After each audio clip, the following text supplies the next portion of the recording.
Grabe. Oh, grabe. Grabe. Ano?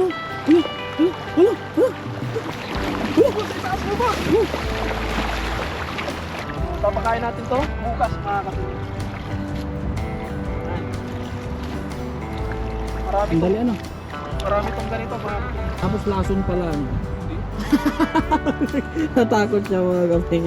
Tapos ano pala. Hindi pala pwede sa pato at manok gawa ng ano mga kapeng yun. May ano. Wala na. Tingnan ko nga sa Google. Hindi, joke lang yun. Ang awang mo yun. Wala pagkain ng isda yan eh. Bumulong.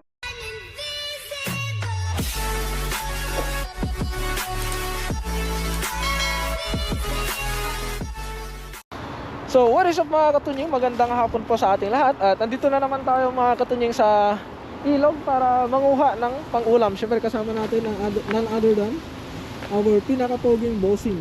Thank you. Good afternoon mga kapeng. At ngayon mga katunying ay konti lang yung kukunin kong isda dahil may isda din naman si bossing. Si kapeng may isda din naman. Ang gagawin ko mga katunying, kukuha tayo ng kangkong at susubukan natin na ibigay sa mga alaga natin mga katunying. Nang sa ganun ay magkaroon naman tayo ng pasalubong sa kanila dahil yung repolyo nga na tanim natin doon mga katunying, kinakain nila.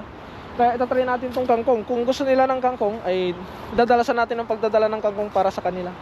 Kasi libre lang mga katunying, napakaraming kangkong. Kaya, pero syempre bago yon, may isda muna tayo ng iuwi natin. Saka tayo kumuha ng kangkong. Kaya tara mga katunying, sana isamahan nyo kami sa fishing adventure namin na to. Kaming dalawa ni Bossing and Anong English ng kangkong? Chips. Ah!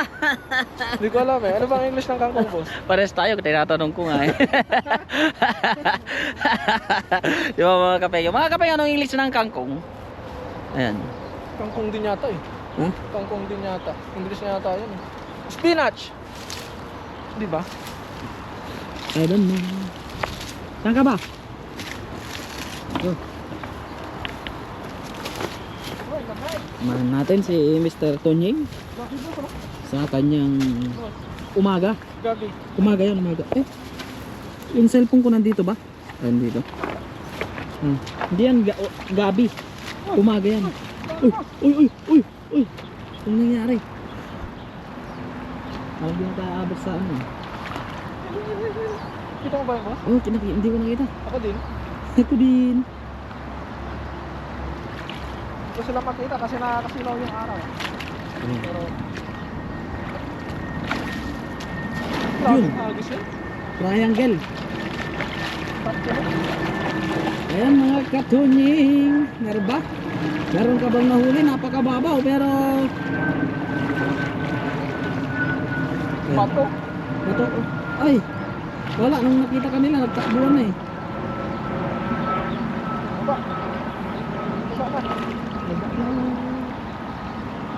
Doon yung marami ata eh, yung doon. Ito natin. Ayan oh, dahil sa lakas ng hangin, walang nahuli si Mr. Tuning. Kaya ang gagawin niya, maghahagis ulit. Let's go. Baba. Tanggalin mo na dyan sa may ilo. Napakalamig na mga kapengyo. But it's still fresh. Tama. Baba. It's very cold, but it's still fresh. Yung na kukunin yan? Agis mo naman yung bago. Maliit eh. Maliit. Maliit yung 1 kilo. Grabe naman yan. Naiinis na yan. Naiinis. Oh, karga mo dito. May isa pang maliit eh. Naiinis na yan. Saan sila, boss? Ha? Ano mo? Doon na. Ay, doon ba? Oo. Grabe ng paghahanda. Excited. Tao, kung saan may hagis, di susuportahan kita. Dito lang to.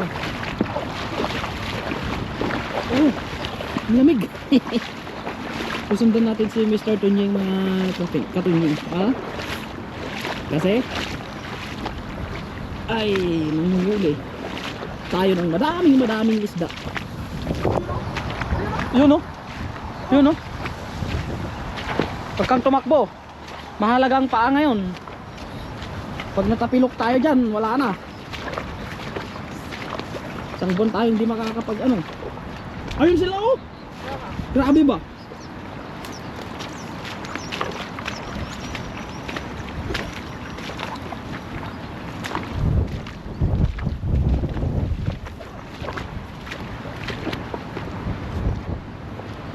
Ay, molasses yun boss oh. Grabe yung ano ko kay Mr. Ting yun. Bumaba na sila. Diyan sila oh, nagkumpulan oh. Diyan sa may ano dyan. Gilid dyan, sigurado. Ayan oh, nagpapadalos juice eh.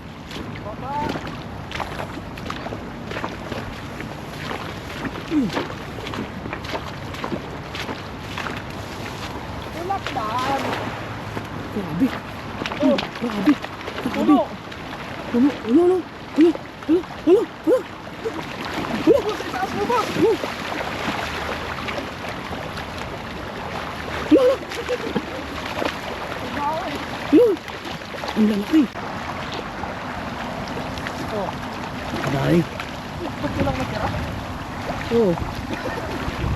Ang dami mo natakbo ba kung tirang natira? Ang lalaki. Ang lalaki oh. Oh, grabe oh.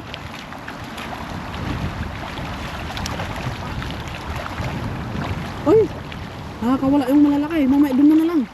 Talapag, nakakawala. Ayun oh, ang laki yan oh. Oo, oo. Lalabas na. Oo. Isang pihit mo pa, isang pihit mo pa. Makakalabas ka na. Isa na lang. Nawala. Ngayon ang pumihit. May na pumihit.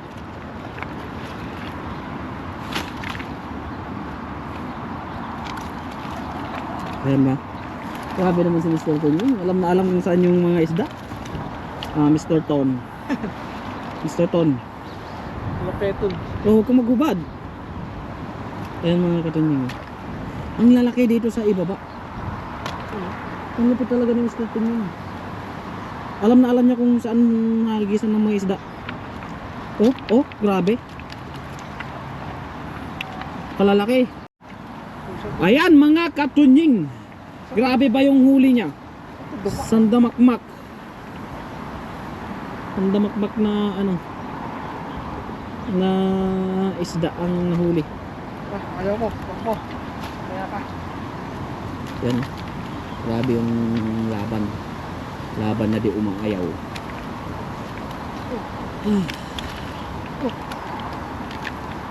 Grabe yung tilapia talaga dito sa Taiwan mga katunying. It's very good.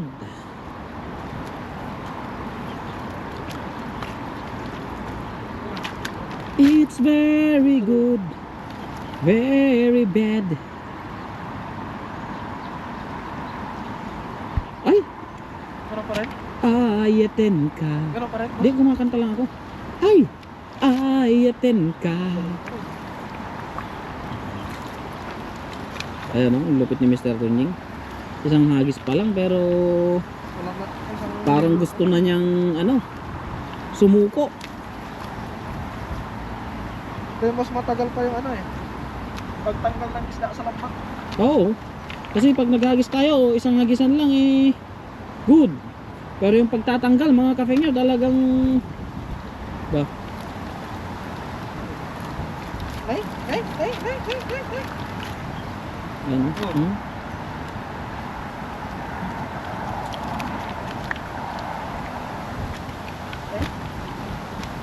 So na yun.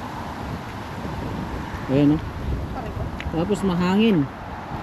Alas 4 na.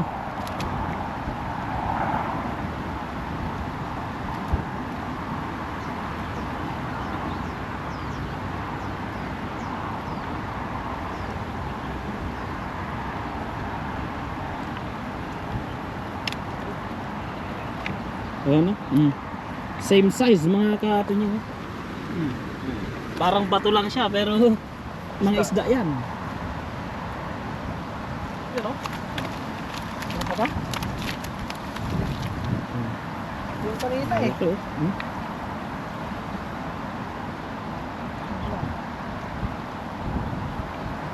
Ayan o. Paano ka dyan lumusot?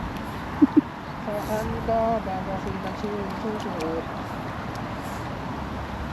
So tuwing nagsusuot ka dyan sa may bulsa, ang hirap. Hirap tanggalin, bakit ganyan? Nakakainis. Daming pahirapan.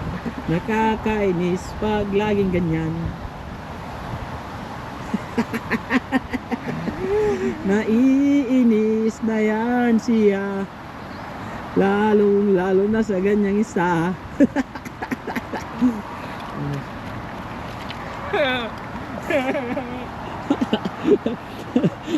Nagtataka ka kung paano pumasok ay hindi makalawa. Pero okay lang, pakita natin. Isa na lang, bakit ganyan? May bato naman sa gilid yan. Saan tulungusan bossing? Pukpukin mo na, butasin mo na lambat. Ayan, mga kapatid. Ay nako, puhag, mahirap yan. Pasensyoso ka naman sa alam ko eh. Bakit ngayon eh? Bakit kasi sa akin to?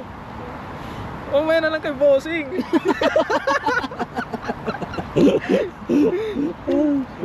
Isa na lang oh. Ikaw na lang eh. May dala akong kutsilyo dito. Kukuha. Ano?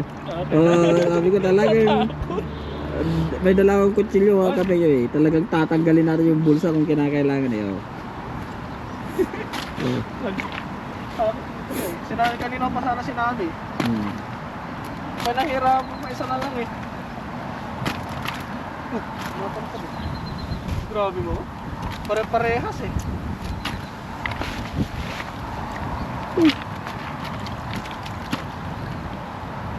Grabe, parang napupuno. Parang same size mga kapatid. Ay eh. Ayun.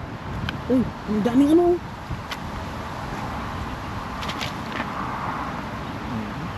Ayun, sama. Ayun pa isa. Ay eh. Ay eh.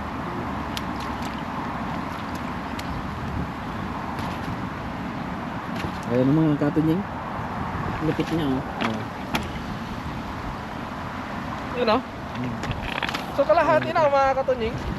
At dadagdagan ni Kapeng ito dahil ako'y kukuha ng kangkong mga katunying. Isang hagis ka lang. Isang hagis lang. Ako na magdadagdag. Dadagdagan mo na kasi ano, magkukuha ko ng kangkong para may pasalubong tayo sa ating mga baby. Sige. Dumadami yung alaga natin mga katunying. At yung binigay ni Kapeng sa atin na manok mga katunying, naglilimlim na yung isa. Kaya nung pagkatapos natin kunin yung itlog, yung in-harvest natin, nang itlog lang siya ng 3 tapos nilimliman niya. Kaya doon ko nalaman na naglilimlim pala mga katunying. At hindi pa tayo nakakapag-vlog sa garden dahil wala tayong gaanong trabaho sa garden mga katunying. Dahil ganito yung panahon, Bago-bago. palit-palit, oo. Kaya kapag nagtanim tayo doon, wala din naman mga katunying, masisira lang. Kaya dito muna tayo sa ilog. Pag may ano tayo mga katunying, mababang oras ay i-update ko kayo sa nangyayari sa garden natin. Kaya ayun mga katunying, kukuha muna tayo ng kangkong. Let's G! So ayun mga katunying, bale pauwi na kami, nandun na yung huli namin. At hiramin ko tong bayong ni Kapeng nyo. Dahil imbis na kangkong yung kukunin natin, itatry ko to ng mga katunying. Di ko alam anong tawag dito, pero itatry lang natin kung gusto nila tong klaseng water lily na to mga katunying. Kasi kung gusto nila to, ang gagawin natin kasi nagbabalak tayong kumuha o gumawa ng ating maliit na fish pan doon mga katunying kapag diskarte tayo ng box. So kukuha tayo ng ganito. Kasi ito mga katunying, mabilis lang siyang paramihin. Kung sakali man na maganda itong mga katunying at gusto nila, kukuha ulit tayo dito. So ito na yung kukunin natin dahil mabilis lang at ginamit natin itong bayong ni Kapeng nyo. Kasi habang naglalakad tayo papunta dun sa may motor ay nawawala ng tubig. Ayan. So, papakain natin to bukas mga katunying. Ayan. Marami tong ganito mga katunying. Kasi yung kangkong, alam kong kung gusto nila yon kasi na may tanim tayong kangkong sa garden mga katunying. May tanim sila dun sa greenhouse at nung naglinis nga kami doon mga katunying, gusto nila. Ito naman yung susubukan natin. Kung gusto nila to.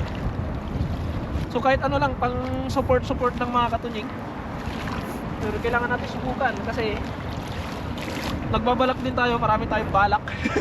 Nagbabalak din ako mag-expand ng aking free range chicken. So bibili ulit ako ng paitlogin mga katunying. Tapos ganito na yung papakain natin paminsan-minsan. Kasi mabilis lang to mga katunying, tatarin lang natin to. Kahit hindi na boss? Tapos ihalo natin sa darak. Okay, halo ba? Sa darak. Tapos lason pala, ano? Hindi. Natakot siya mga kapeng. Tapos ano pala, hindi pala pwede sa pato at manok gawa ng mga kapeng. May wala na. Tingnan ko nga sa Google. Hindi, joke lang yun. Ang awang mo yun. Wala, pagkain ng isda yan eh. Bumulog tayo mga alaga ko to. Yak malala. Hindi. Yan nga yung inaano ng mga parang yan o mga molasses. Yun. So okay na muna to mga katunying para hindi naman sobrang dami yung nalagay natin. Kasi susubukan lang naman natin mga katunying. So makikita natin sa susunod na vlog. Then vlog din natin kung gusto ba nila o hindi mga katunying. So malalaman natin ang susunod. Kaya ayun mga katunying, papalan na tayo dahil uwi na tayo at magagabi na. Thank you so much mga katunying sa lahat po naman ng samang sumusuporta ko sa akin sa aking mga nakakasama. Mag-ingat po tayo palagi mga katunying, saan man po tayo naroon. And God bless po. Bye bye.